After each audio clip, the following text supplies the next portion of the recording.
So hi, I'm Alex, I'm a PJ golf professional, and this is going to be great for you. Are you a golfer, right, who's either catching it too thin or creating those big, steep divots, taking real deep chunks? Now let's use the master of divots, Tiger Woods here on the left side of the screen. He makes some nice divots, doesn't he? Look at those, nice collection. It's almost like he's got the thinnest, most expensive knife in the world and just shaved it off the top like a good sous chef. It looks amazing. So what can your golf swing, or what can your divot tell you about your golf swing? So are you a golfer? I'm going to try and hit one here, and we've got, good point here, we've got divot cam. Down the ground, you're going to be able to see exactly what's happening. So are you a golfer who's creating big steep divots like this? Big steep divots that work into the ground like that.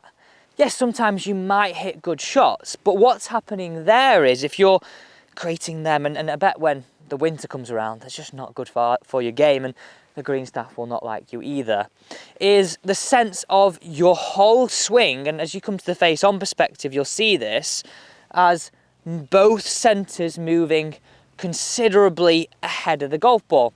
And in most cases, throwing this golf club a little bit over the top. So that would be sort of this fashion. That was actually not a bad strike, but you can see how that club really worked and steepened into the back of that ball. And actually, if you carried on doing that, when it gets quite firm like it is now, you're going to tend to really hurt your wrists. Okay, let's talk about thin shots. And also, what I would say is just have a go at this here. Set these alignment sticks up as I have. And almost the back of these alignment sticks should signify where the back of the ball is, because there's going to be a nice little drill right at the end, what I want you to focus on. So, are you a golfer who's catching it a little bit thin? Now, for most of us, when we're catching it thin, I see this stand-up motion, okay?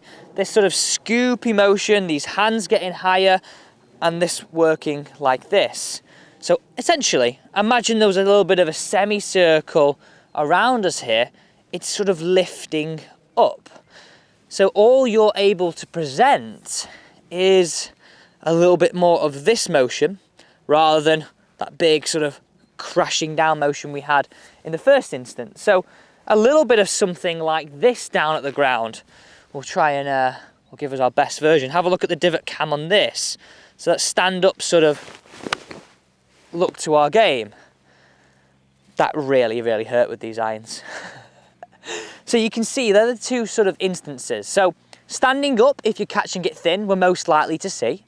And if you're creating big divots, we tend to see that sort of steep motion where our centres move over the golf ball. Now, both can be fixed with this tip. Now grab one more golf ball for me, and we're going to use this exact same setup we had explaining those two bad shots, and hopefully so far you're probably resonating in one of them. Are you either too steep or a little bit thin? Get down in those comments. I'd love to sort of know what's happening in your golf game. Right, the drill. What can you do to fix this? So again, really important, pay attention to this. Place your golf ball right on the back line, if I can get it to stay just there, right on that back line. Now, what I'm looking for you to do is create a bit of a sequence move. Just move one of the alignment sticks back so you've got a bit of space, right?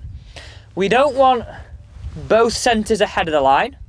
We also don't want to stand up like this. What I want you to practice doing is swing into the top, allowing your lower half to turn, leave your hands as long as they can, then let the arms just swing through.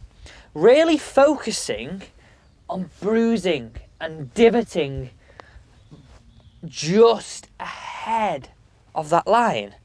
So again, we'd go up, through. Really just practice that. So a little bit like I'd say in the bunker here, practice that ground interaction, practice taking those divots, and you'll start to see some patterns. I mean, you can see me there, I've been struggling catching it a little bit heavy. Look where my divot's starting. So I need to be really focused more on that version and getting it to move ahead. So that's great because that stops us standing. That's great because it stops us moving together. Have a few practice swings and then pull the trigger. Here we go, just hopefully like this. Just like that, in fact. Look at that divot. That is perfect example of a nice shallow divot compared to a steep divot we had on the first shot, and then compare that to the no divot at all. So there you go, a quick tip here today on the channel all about divots, the depth of your divots. Get this right, try it, and use that fix to create the perfect divot.